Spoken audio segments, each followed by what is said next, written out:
Císio, e como vocês podem ver aí, tanto isso como pelo título, tô aqui só para apresentar o meu último material que eu fiz, mais para uso pessoal, mas muita gente pediu, então eu enviei para os apoiadores. Então esse material está disponível só para os apoiadores, ele não vai estar sendo vendido diretamente nem em PDF, então ele é bem exclusivo para o Apoia-se, mas a partir de R$5, então estou fazendo esse vídeo também como uma forma de incentivo para quem quiser se juntar, que é um RPG de Conan, que se chama Crônicas da Estígia, e ele usa o sistema Dominus com algumas modificações, ele é uma espécie de versão avançada do Dominus.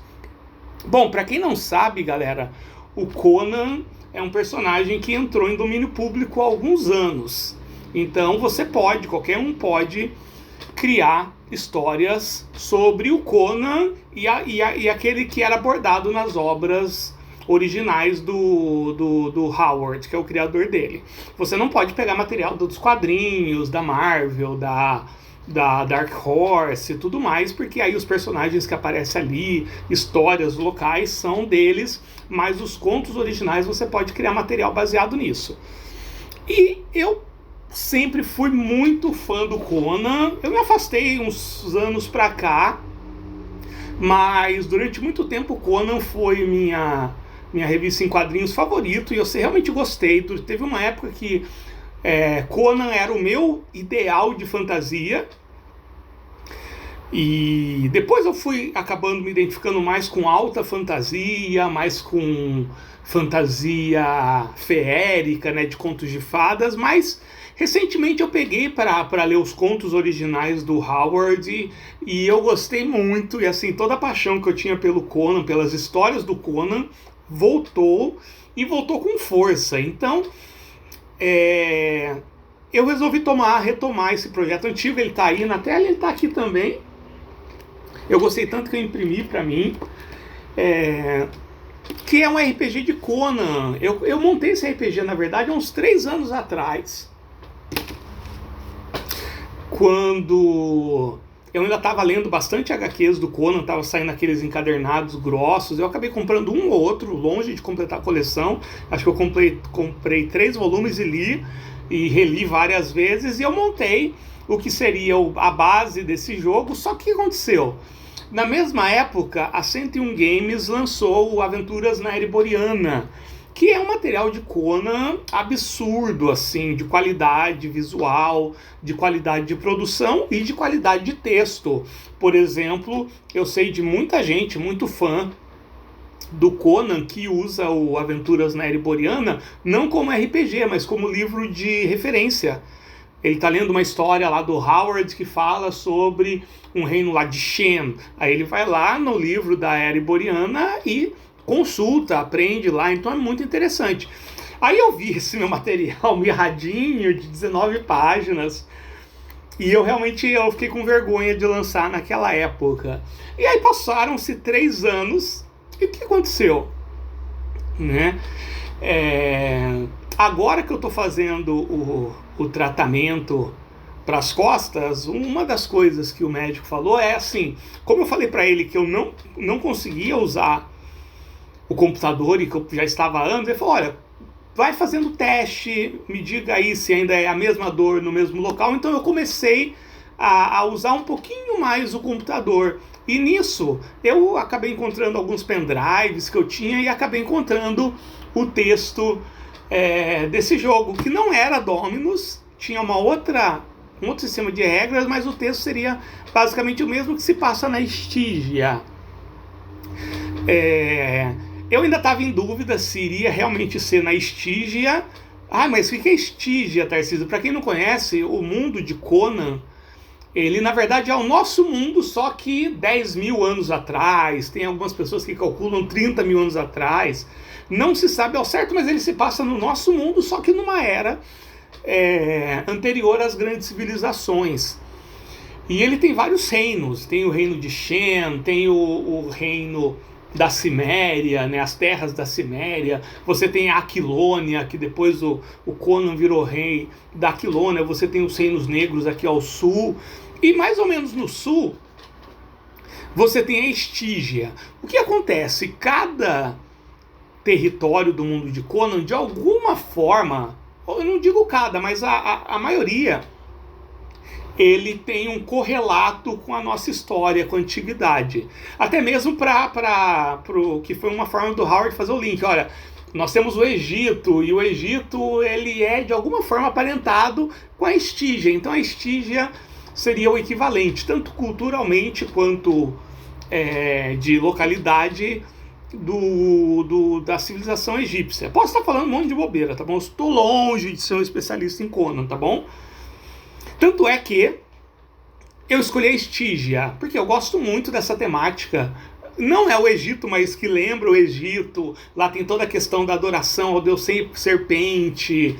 Lá a questão da magia é um pouco mais acentuada do que nos outros reinos. Você ainda tem os homens serpente do passado. Você tem muitas ruínas dessa civilização anterior e tudo mais.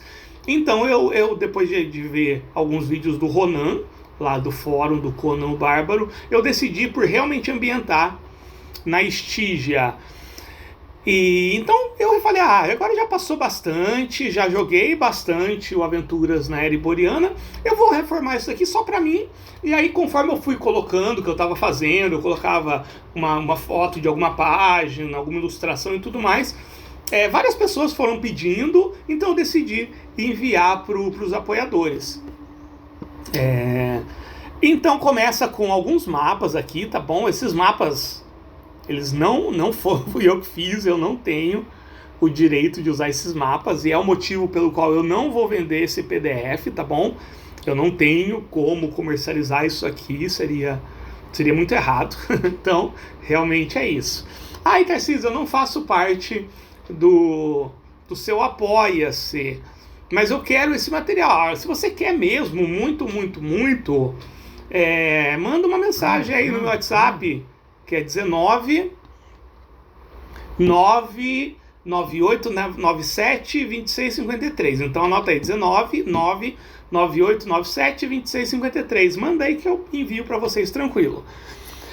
E como eu tava com muito medo de cometer gafes com o mundo de Conan, eu peguei um texto que está numa wiki das fandom. Então o texto que está lá, ele está dentro da licença Creative Commons 4.0 sobre a Estígia. Então esse texto que fala, toda a parte que fala da Estígia, onde ela fica, como é a cultura, personagens famosos, eu peguei da wiki, e esse sim eu posso usar por causa da própria licença da wiki, né? Então não tem problema nenhum com isso. O problema está naqueles mapas, tá?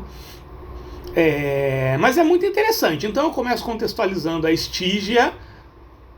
Eles veneram o Set, que é o deus serpente do caos. Alguns personagens famosos, sendo que o mais famoso é o Thoth Amon, que ele nem é tão citado assim nos contos originais. Ele é citado, mas não é tão citado e tão usado quanto ele é nas HQs. Nas HQs, o Thoth Amon ele quase que virou o arqui-inimigo do Conan em várias histórias. Sendo que nos contos do Howard é um pouco mais espaçado, esporádico isso. Então tem vários sacerdotes, governantes, feiticeiros, princesas. E aí a gente chega nas regras. Então tem as regras básicas do oh meu Deus do céu, do Dominus, né? Algumas artes daqui, como eu não ia comercializar, eu fiz com artes de IA, deixei até aqui o símbolozinho, né? AI, para ninguém falar que eu estou enganando, tá? E aqui nessa página tem algumas regras especiais voltadas para o Conan. Então tem pontos de vida, tem tipos diferentes de dano, tem dano armado, dano desarmado. O Conan ele pode fazer um ataque furioso, que aí ele causa mais dano, mas ao mesmo tempo ele baixa a defesa. Tem regras para descanso, tem regras para repouso, tem regras para danos fora de combate, mas algo bem simples. Tanto é que, fora das regras Dominus oficiais, é uma página de regra. Por quê? Eu queria fazer algo simples.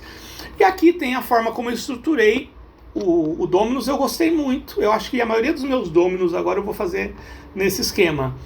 Então algo aconteceu, muito voltado para Stygia. Por quê? Para quem conhece o Conan, as histórias do Conan, elas não foram escritas e não são apresentadas em ordem cronológica. Então, você pega um texto do Conan, é quando ele é jovem, lá com seus 20 e poucos anos, trabalhando como mercenário contratado. Aí depois tem uma história que já é anos depois, ele pirata. Depois tem história já dele mais velho, sendo rei da Aquilônia.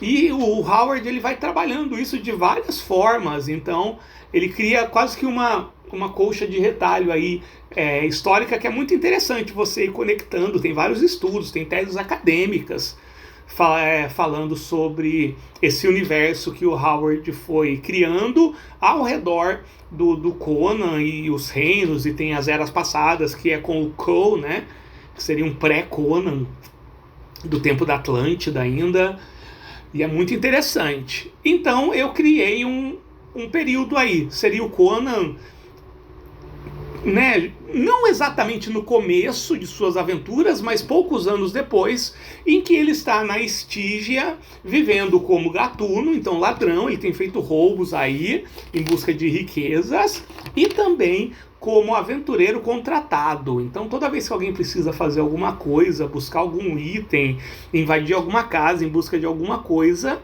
ele está trabalhando nisso nas ruas da Stygia. A Stygia, ela é um reino que não se dá muito bem com estrangeiros. Então, vocês vão ler aí na contextualização do início do RPG que uma pessoa como Conan, ele chama muito atenção lá e ele não é bem quisto. Então, tudo isso pode gerar coisas de ganchos de aventura muito bacanas. Só que o que acontece? As histórias do Conan, embora elas sejam de fantasia, elas fazem parte de um ramo da fantasia, uma abordagem, que é conhecido como espada e feitiçaria. O que a espada e feitiçaria tem de diferente da fantasia tradicional que a gente vê no mundo de Dominion, por exemplo, ou no D&D? A espada e feitiçaria, ela é mais cinza, ela não é feita de heróis abnegados. Então é quase como se fosse o ser humano normal, com as suas falhas e defeitos, vivendo num mundo de fantasia, de antiguidade. No mundo de Conan, a magia não é uma coisa bem vista, ela não é uma coisa plenamente entendida. Então a magia sempre é muito perigosa, inclusive para quem pratica a magia. A qualquer momento você pode ser traído pelo seu melhor amigo. Então é um mundo bem brutal. Para quem pensa que quem trouxe isso para o mundo da fantasia foi o Game of Thrones, na verdade isso é bem antigo. Se você pegar o Conan lá da década de 30, depois na década de 60, 70 você teve as histórias do Elric, de Melniboné, né? Melniboné, sei lá como é que pronuncia isso aí, do Murdoch, ou Murcock, eu nunca lembro como é que é o nome. Não deve ser Murdoch, porque Murdoch é o Demolidor, então deve ser o Murcock. Enfim, o Conan, as histórias originais do Conan tem essa pegada meio amoral, meio sobrevivência. Mas acontece que eu gosto muito do desenho do Conan que foi produzido na década de 90, que de maneira geral os fãs do Conan não gostam, porque ele meio que deixa várias dessas características da era iboriana em si e do Conan, e meio que transforma ele num herói de fantasia mais tradicional. Mas eu gostei muito de dessa versão que tornou o mundo do Conan menos brutal, mais heróico. Eu achei que combinou muito. E eu falo, eu gosto muito das histórias originais do Conan, mas eu não ligaria se tivesse um grupo de histórias que fosse um pouco mais light, mas ainda dentro do mesmo mundo. Eu não vejo como um ia denegrir o outro, como essa abordagem mais leve iria depor contra, sabendo que hoje em dia você tem 1 zilhão de informações, você tem muitos RPGs que trabalham com os contos originais. O próprio Aventuras na Era Iboriana trabalha com os contos originais, né? Mas eu quis botar alguns elementos aí de heroísmo, de fantasia um pouco mais tradicional dentro disso. Então, talvez o referencial meu seja realmente essa versão em desenho do Conan, só que ao mesmo tempo eu quis me ater bastante à questão geográfica, às características da Estígia conforme elas aparecem no conto. Então tem algo aconteceu aqui, sempre voltado. Você precisa, por exemplo, vou ler aqui algo aconteceu. Thoth Amon realiza um ritual profano nas catacumbas de Luxor, despertando uma antiga maldição. Você precisa, vamos pegar aqui, invadir as catacumbas e interromper o ritual profano antes que a maldição se espalhe pela cidade. Olha o Conan aí atuando como herói. Mas se você não gosta disso, você pode simplesmente falar, o Conan está fazendo isso não é porque ele quer salvar todo mundo, ele quer salvar a pele dele. Ou talvez ele queira, o ritual ele exige a presença de algumas pedras preciosas e talvez ele só esteja interessado nessas pedras. Aí você pode dar a motivação que você goste, que você acha que combine mais com o Conan. Senão, você será amaldiçoado pela entidade invocada e condenado a uma vida de tormento, uma aventura perigosa. Aí aqui tem o lugar, as catacumbas de Luxor, o Palácio Real de Kemi, o Bazar das Sombras, as ruínas de Pteion, o Templo de Set, o Pântano dos Mortos, então é bem focado mesmo. Personagens, que são aqueles que apareceram lá, embora nas histórias do Conan, originalmente eles apareçam em períodos de tempos diferentes, aqui eu parti do pressuposto que está todo mundo ali, no mesmo balaio. Eventos, pode ser emboscada, eclipse, várias coisas. E por fim, mais 4 tabelas, tabela de assunto, ação, tabela de coisa. Também eu tentei fazer algo muito focado, né? O olho de Ahriman, a adaga da serpente, o cálice da morte, o livro das sombras, o colar da serpente, a chave do abismo. E qualidade. Aí você tem 3 qualidades boas, 3 qualidades ditas ruins. Sinistro, misterioso, luxuoso, macabro, antigo e corrompido. Então sinistro, macabro e corrompido seriam as qualidades ruins. Ao passo que misterioso, luxuoso e antigo seriam qualidades ou mais neutras ou mais benquistas aí. E é isso. Então é isso, só queria apresentar, estou me divertindo bastante com isso, era um material que eu queria ter feito. Vou continuar jogando Aventuras na Era Iboriana? Com certeza. Gosto demais da pegada original do Conan, que eles tentaram manter, mas ao mesmo tempo esse daqui tem uma pegada um pouco mais heróica, um pouco mais leve, e aí o quão próximo ou distante você quer deixar isso das aventuras originais fica a seu critério. E tem muita coisa aqui que, na verdade, parece bastante também algumas aventuras dos quadrinhos do Conan, principalmente da Espada Selvagem do Conan, que eu gostava demais. É isso então, galera. Um abraço.